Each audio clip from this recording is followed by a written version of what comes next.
সুধী দর্শক মণ্ডলী, ক্রিকেটে ব্যাট হাতে সেঞ্চুরি করার কথা অনেকেই শুনেছেন, কিন্তু সাবেক প্রধানমন্ত্রী শেখ হাসিনার বিরুদ্ধে এবার একটার পর একটা যে হত্যা মামলাগুলো হয়েছে, তাতে করে ১০০তম মামলাটি গতকাল বৃহস্পতিবার আন্তর্জাতিক অপরাধ ট্রাইব্যুনালে পূর্ণ হল। দেশ ছেড়ে ভারতে চলে যাবার পর একের পর এক হত্যা মামলা হয়েছে সাবেক প্রধানমন্ত্রী শেখ হাসিনার বিরুদ্ধে। সবগুলো মামলাই হয়েছে জুলাই হত্যাকাণ্ড নিয়ে। কোটা সংস্কার আন্দোলন থেকে ছাত্র জনতার গণ অভ্যুত্থানে পতন হয় শেখ হাসিনার। এরপর বেরিয়ে আসে মৃত্যুর সংখ্যা। এখন পর্যন্ত ১,০০০-এরও বেশি মানুষ শেখ হাসিনা সরকারের হাতে নিহত হয়েছে বলে উল্লেখ করছে গণমাধ্যম।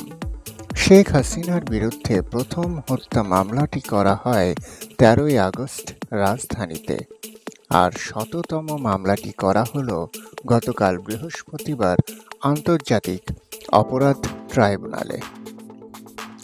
এসব মামলায় শেখ হাসিনা ছাড়াও সাবেক মন্ত্রী, সচিব, সংসদ সদস্য, আওয়ামী লীগের নেতাকর্মী সহ বেশ কয়েকজন সাংবাদিককেও আসামি করা হয়েছে। শেখ হাসিনার বিরুদ্ধে করা হত্যা মামলাগুলোর তথ্য বিশ্লেষণে দেখা যায়, গণহত্যার অভিযোগে ৮টি মামলা আন্তর্জাতিক অপরাধ ট্রাইব্যুনালের তদন্ত সংস্থায় জমা পড়েছে। আর ৯৪টি মামলা করা হয়েছে দেশের বিভিন্ন থানায়। সব মিলিয়ে শেখ হাসিনার বিরুদ্ধে এ পর্যন্ত ১০১টি হত্যা মামলা করার তথ্য পাওয়া গেছে। এছাড়া অপহরণ করে গুমের অভিযোগেও একটি মামলা করা হয়েছে তার বিরুদ্ধে।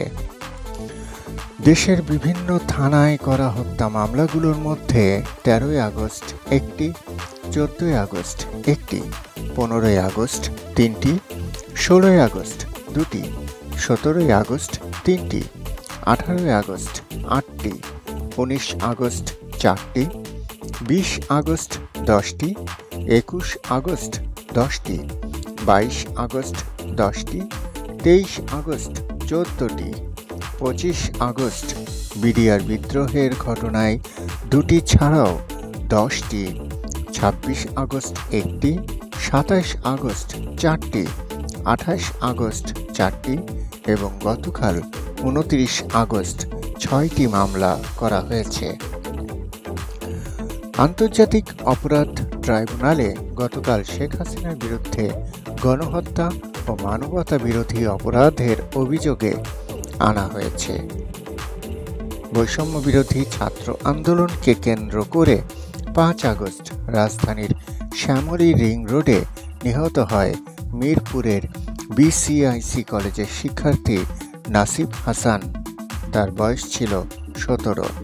তার বাবা গোলাম রাজ্জাকের পক্ষে সুপ্রিম কোর্টের আইনজীবী গাজী এম.এইচ তামিম গতকাল অভিযোগটি করেন। চ্যানেলটি সাবস্ক্রাইব করে সবাই পাশে থাকবেন।